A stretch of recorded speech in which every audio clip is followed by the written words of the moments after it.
સમાચાર અમદાવાદમાંથી કે જ્યાં રથયાત્રા અગાઉ જગન્નાથ મંદિરે આજે નેત્રોત્સવની ઉજવણી થશે। પારંપરિક વિધિ અને મંત્રોચ્ચારનું અનુષ્ઠાન થશે।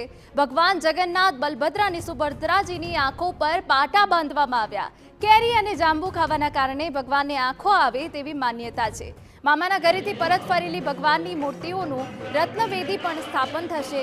નિજ મંદિરમાં જ મૂર્તિઓના સ્થાપન બાદ ધ્વજારોહણ કરાયું। રથયાત્રાનું આમંત્રણ આપવા ગણેશજીના સ્વરૂપ ગજરાજનું પૂજન કરાશે। મંદિરમાં ભવ્ય ભંડારાનું પણ આયોજન કરાયું છે।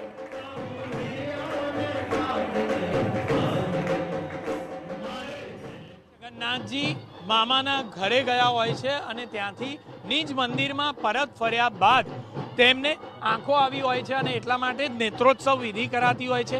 નેત્રોત્સવ વિધિ બાદ ધ્વજારોહણ કરવામાં આવતું હોય છે। ધ્વજારોહણ પાછળનું એક મહત્વ છે કે જ્યારે પણ ભગવાન નિજ મંદિરમાંથી અન્ય જગ્યા પર જતા હોય અને મંદિરમાં ફરીથી પ્રવેશ કરતા હોય ત્યારે પરંપરાગત રીતે મંદિરમાં પ્રવેશતાની સાથે ધ્વજારોહણનું એક અનેરું મહત્વ છે અને એટલા માટે જ ધજા બદલવામાં આવતી હોય છે। પરંપરાગત રીતે વર્ષોથી આ જ પ્રકારે ધ્વજારોહણ કરવામાં આવ્યું અને ધ્વજારોહણ બાદ ભગવાનની નેત્રોત્સવ વિધિ પૂર્ણ થતાં ભગવાનના આંખ પર પાટા બાંધવામાં આવે છે। કેમેરામેન અરવિંદ સોલંકી સાથે જિગ્નેશ પટેલ, TV9।